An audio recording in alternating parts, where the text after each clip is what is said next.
अस्सलाम वालेकुम वरहमतुल्लाहि वबरकातुहू। आज का जो हमारा टॉपिक है वो फंक्शनिंग ऑफ किडनी है। फंक्शनिंग ऑफ किडनी बेसिकली क्या है कि किडनी काम किस तरह से करती है। शुरू करते हैं अल्लाह के नाम से जो बड़ा मेहरबान और नहायत रहम फरमाने वाला है। Functioning of kidney, the main function of kidney is urine formation. ये तो हम पढ़ते आ रहे हैं कि यूरिन फॉर्मेशन, यूरिन बनाना, यूरिन प्रोड्यूस करना, बॉडी को जो एक्स्ट्रा वाटर है उसको बाहर निकालना, क्या किडनी का फंक्शन है, यानी कि ब्लड को साफ करना, पानी को निकाल देना। अब हमारे पास इसके 3 स्टेप होते हैं। 3 प्रोसेस में 3 स्टेप में ये प्रोसेस कंप्लीट होता है। इसके 3 मेन पार्ट्स हैं। सबसे पहला पार्ट प्रेशर फिल्ट्रेशन, दूसरा part selective reabsorption and tubular secretion. Pressure filtration, selective reabsorption, tubular secretion. अब ये तीनों पार्ट हमारे पास ऐसी इसकी डिटेल है कि बहुत ही ज्यादा आसान है। कि प्रेशर फिल्ट्रेशन आपको नाम से ही पता लग रहा होगा, इसके अंदर कुछ ना कुछ प्रेशर लगना है और फिल्ट्रेशन होनी है। सेलेक्टिव का मतलब कोई चीज सिलेक्ट होगी और रीअब्जॉर्ब हो जाएगी, वो भी समझाता हूं आपको क्या होगा। और ट्यूबुलर सेक्रेशन, कुछ ट्यूब नाम की चीज है, उसके अंदर सेक्रेशन होगी। अभी देख लेते हैं क्या होगा उसके अंदर। सबसे पहले बात हमारे पास pressure filtration. First step pressure filtration क्या है। कहते हैं कि हमारे पास जो ब्लड है, सबसे पहले हमारे पास क्या पार्ट आता था कल, Bowman capsule and glomerulus. Renal corpuscle. आपको कल का लेक्चर अगर नहीं याद है तो अगर आपने नहीं देखा, आप पहले वाले लेक्चर में जाएं, वहां पे जाके मैंने फंक्शन ऑफ नेफ्रॉन पढ़ाया हुआ है, आप उसको जाके लेक्चर को सुने, आपको वहां अच्छे तरीके से समझ आ जाएगी। फिर यहाँ पे अगर आएंगे आपको और अच्छे से समझ आ जाएगी, क्लियर हो जाएगा आपको मैं कहना क्या चाह रहा हूँ। प्रेशर फिल्ट्रेशन, ग्लोमेरुलस पे सबसे पहले आएंगे हम। कहते हैं कि जब ग्लोमेरुलस, कल ही बताया था, ग्लोमेरुलस एक जालीदार, एक गोलदार चीज है। जैसे कि हमारे पास स्टेन होती है, चाहे हम बनाते हैं उस पत्ती को स्टेन कर लेते हैं, ऊपर पत्ती रह जाती है, नीचे क्या रहता है, चाय आ जाती है। इसी तरह से हमने ग्लोमेरुलस को देखना है, वो नेटवर्क ऑफ कैपिलरीज है। कल पढ़ा था ना हमने नेटवर्क ऑफ कैपिलरीज है क्या, ग्लोमेरुलस। ग्लोमेरुलस में से जब ब्लड ने पास होना है, उसके अंदर से ब्लड ने अलग हो जाना है और ब्लड वाटर ने अलग हो जाना है। उसके अंदर जो सॉल्ट है, यूरिया, उसने भी खुद ब खुद अलग हो जाना है। Blood pass through glomerulus and the water, salt and glucose and urea of blood forced out of glomerulus capillaries. समझ आई बात की। जब ब्लड एंटर हुआ ग्लोमेरुलस में, अब एंटर होने के बाद उसके अंदर काफी सारे नेटवर्क ऑफ कैपिलरीज थे, उसके वजह से वाटर अलग हो गया, सॉल्ट अलग हो गया, ग्लूकोज और यूरिया अलग हो गए। क्यों अलग हो गए, बॉडी को इन चीजों की रिक्वायरमेंट है। अगर ये चीजें भी यूरिन के जरिए से बॉडी से बाहर चली जाएंगी तो हम क्या करेंगे। तो अल्लाह ताला ने कुछ ऐसा निज़ाम बनाया हुआ है हमारी बॉडी को कंजर्व रखने के लिए। इन चीजों की अगर हमें जरूरत है तो हमें इन चीजों की कमी ना हो पाए। अगर वाटर ज्यादा गर्मी में बाहर जाता रहेगा तो वाटर की कमी हो जाएगी। ग्लूकोज अगर बॉडी से बाहर जाता रहेगा हमें कमी हो जाएगी। सॉल्ट्स बॉडी के बहुत ज्यादा इंपॉर्टेंट होते हैं, अगर बाहर चले जाएंगे हमें कमी हो जाएगी। इसी तरह से किडनी इन चीजों को स्टोर कर लेती है और जो एक्स्ट्रा चीज होती है उसे ही बाहर भेजती है, इसीलिए हमें फिल्ट्रेशन लगानी है। और कहता है अब जो मटेरियल हमारे पास बचा है, जो मटेरियल आगे गया है, ग्लोमेरुलस से फिल्ट्रेशन हो गई है, ब्लड साफ हो गया है। अब जो मटेरियल आगे गया है, कहां से निकला था ये, ग्लोमेरुलस से, कहां पे चला गया, बोमेन कैप्सूल में। ये मटेरियल कहलाता है glomerular filtrate. Glomerular filtrate, this material now pass from बोमेन capsule and called glomerular filtrate. ये आपको क्वेश्चन भी आ सकता है बोर्ड में, शॉर्ट क्वेश्चन इंपॉर्टेंट है। What is meant by glomerular filtrate. अगर आप कुछ समझ आ गई तो आगे चलें, अगर नहीं समझ आई दोबारा समझ लें। ब्लड एंटर हुआ किसमें, ग्लोमेरुलस में। नेटवर्क ऑफ कैपिलरीज थी, वहां से ब्लड फोर्स आउट हुआ, आगे पुश किया गया। ब्लड को प्रेशर ज्यादा था ना, ब्लड प्रेशर ज्यादा होता है वहां पे किडनी के अंदर। जब ब्लड आगे गया, वहां हैवी मटेरियल आगे नहीं पास हो सके, ग्लूकोज था, सॉल्ट था, वाटर था, वहां से क्या हुआ, ये वहां पे रह गया बॉडी के अंदर, और जो हमारे पास एक्स्ट्रा वाटर था वो बाहर चला गया। अब जो फिल्ट्रेट होगा, जो मटेरियल आगे गया बोमेन कैप्सूल में, वो क्या कहलाएगा, ग्लोमेरुलर फिल्ट्रेट। नेक्स्ट है सेलेक्टिव रीअब्जॉर्प्शन। अब ऐसी आपको चीज जो सिलेक्ट हो रही है, यानी कोई सिलेक्टिव चीज होगी जिससे हम रीअब्जॉर्ब कर पाएंगे। रीअब्जॉर्ब का मतलब क्या है, बॉडी ने कंजर्व करना है, अभी आपने छोड़ना नहीं है, अभी मजीद इसकी रीअब्जॉर्प्शन होनी है। 99% of glomerular filtrate reabsorb to blood. ये ग्लोमेरुलर फिल्ट्रेट जो आगे गया था वो 99% क्या हुआ बॉडी में दोबारा अब रीअब्सॉर्ब हो गया by help of osmosis, diffusion and active transport.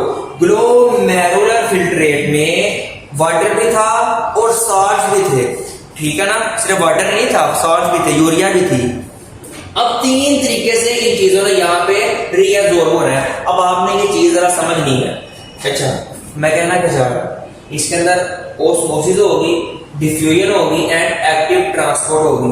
आप 9th क्लास के अंदर एक चीज समझ के आए हैं ओस्मोसिस के हवाले से, द मूवमेंट ऑफ वाटर। उसे क्या कहते हैं हम, सिर्फ मूवमेंट ऑफ वाटर नहीं है, वाटर कहां से कहां मूव करता है, high to low. The movement of water from higher concentration to lower concentration is called osmosis. आपको याद आया 4th चैप्टर, अब ये देखिए ओस्मोसिस। ओस्मोसिस के जरिए से वाटर की रीअब्सॉर्प्शन होनी है, समझ आ गई। हाई से लो हो जाएगा, हमारी बॉडी में वाटर की कमी होगी, कहां पे ज्यादा था, ग्लोमेरुलर फिल्ट्रेट के अंदर, हाई से लो में चला जाएगा, समझ आ गया कॉन्सेप्ट। डिफ्यूजन अदर मटेरियल के लिए यूज होगी और एक्टिव ट्रांसपोर्ट हमेशा किसके लिए यूज होती है, सॉल्ट्स के लिए। एक्टिव ट्रांसपोर्ट भी क्या था, the movement of material from higher concentration to lower concentration. नहीं, हमारे पास जो एक्टिव ट्रांसपोर्ट होती है ये लो टू हाई जाती है हमेशा, अगेंस्ट द कंसंट्रेशन ग्रेडियंट। ये अगेंस्ट द कंसंट्रेशन ग्रेडियंट है, एनर्जी यूज होगी, यूटिलाइज होगी। सॉल्ट क्या होगा हमारे पास, कंजर्व हो जाएंगे बॉडी के अंदर। समझ लगी उस चीज की। 99% ग्लोमेरुलर फिल्ट्रेट दोबारा रीअब्सॉर्ब होना है। अब आपने ये करना है, the water reabsorb by the process of osmosis, the other material reabsorbed in the body by the help of diffusion, the salts reabsorbed in the body by active transport। ये आपने लिखनी है। आगे हम बता रहे हैं, आपने कल मैंने आपको बात बताई थी, एक डिसेंडिंग लिम्ब था और एक असेंडिंग लिम्ब था, लूप ऑफ हेनले का। Loop of Henle U shape था ना। अच्छा, डिसेंडिंग लिम्ब जो नीचे से ऊपर जा रहा था और असेंडिंग जो ऊपर से नीचे आ रहा था लिम्ब, दो थे ना लूप ऑफ हेनले। अब कहता है जो हमारे पास डिसेंडिंग लूप ऑफ हेनले है, जो डिसेंडिंग लिम्ब है जो नीचे से ऊपर जा रहा है, वहां से वाटर रीअब्सॉर्ब होगा, ये वाटर रीअब्सॉर्ब होना है वहां से। और जो असेंडिंग लूप ऑफ हेनले था जो ऊपर से नीचे आ रहा था, वहां से सॉल्ट रीअब्सॉर्ब होंगे बॉडी के अंदर। ये एमसीक्यू इंपॉर्टेंट है आपका, ये डिसेंडिंग लूप ऑफ हेनले से आपका कौन सा मटेरियल रीअब्सॉर्ब होता है, असेंडिंग से। डिसेंडिंग से याद रख लें वाटर और असेंडिंग से याद रख लें सॉल्ट्स।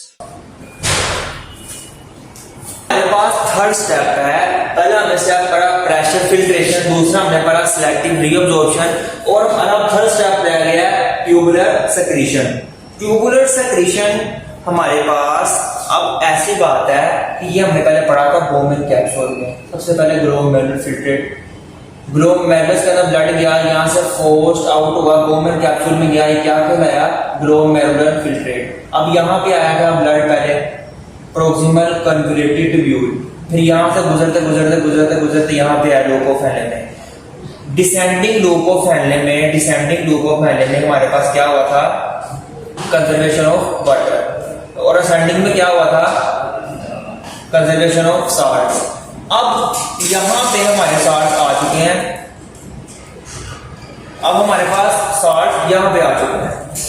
अब tubular secretion, different ions creatinine urea secrete from blood into renal tubule.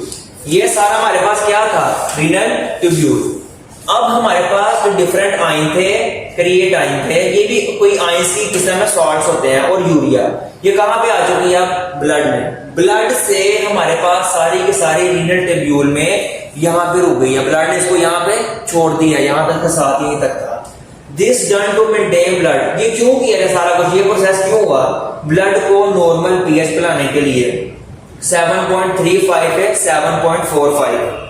अब यूरिन, यूरिन क्या है हमारे पास, अब यूरिन की डेफिनेशन आपके पास आ जाएगी। After all the steps the material in the body collecting duct. अब जो कलेक्टिंग डक्ट के अंदर मटेरियल आया, पास आउट होगा सारा कुछ, वो क्या है हमारे पास, यूरिन है। समझ लगी, ये अब सारा का सारा हमारे पास क्या है। अब जो हमारे पास यूरिन बन चुका है, ठीक है, बॉडी का सारा कुछ, ये एक टेबल है जो आपको बताता है कि यूरिन के अंदर किस किस चीज की कितनी कंसंट्रेशन होती है। वाटर होता है 95%, यूरिया इसके अंदर है। ये एमसीक्यूज के लिहाज से इंपॉर्टेंट है आपके पास, ये बोर्ड में एमसीक्यूज पूछ लेता है अक्सर आपसे। यूरिया 9.3 गैलन पर लीटर, क्लोराइड आयन है 1.87 गैलन पर लीटर, सोडियम आयन है 1.17 गैलन पर लीटर, पोटेशियम आयन है 0.750 गैलन पर लीटर, और अदर है वेरिएबल जिनकी मान होती है, नहीं वो वक्त के साथ और जरूरत के साथ साथ बढ़ते हैं या कम होते रहते हैं। आपको उम्मीद है कि लेक्चर की समझ आ गई होगी। अगर नहीं समझ लगी तो आप मुझे कमेंट सेक्शन में पूछ सकते हैं। आज हमने क्या पढ़ा? Function of kidney. इसके कितने स्टेप थे? 3 स्टेप थे। क्या क्या?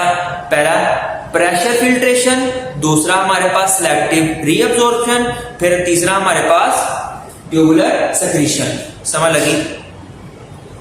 प्रेशर फिल्ट्रेशन में क्या हुआ था? बोमेन कैप्सूल के अंदर हमारे पास ग्लोमेरुलस था, ग्लोमेरुलस के अंदर सारा कुछ ब्लड फिल्टर हुआ और वहां पे क्या बना था? Glomerular filtrate. आगे सिलेक्टिव रीअब्जॉर्प्शन हमारे पास जो मेन बात हमने की 99% ऑफ वाटर था वहां रीअब्जॉर्ब हो गया, और हमारे पास सॉल्ट था, ग्लूकोज था, और वो कहाँ पे हो गया? बॉडी के अंदर कंजर्व हो गया। जो सॉल्ट थे हमारे पास एक्टिव ट्रांसपोर्ट से रीअब्जॉर्ब हुए हैं, जो वाटर था हमारे पास ऑस्मोसिस हुआ। और हमारे पास जो डिसेंडिंग लूप ऑफ फैनले था वहां पे हमारे पास वाटर रीअब्जॉर्ब हुआ। जो हमारे पास असेंडिंग लूप ऑफ फैनले था वहां पे हमारे पास सॉल्ट रीअब्जॉर्ब हुए।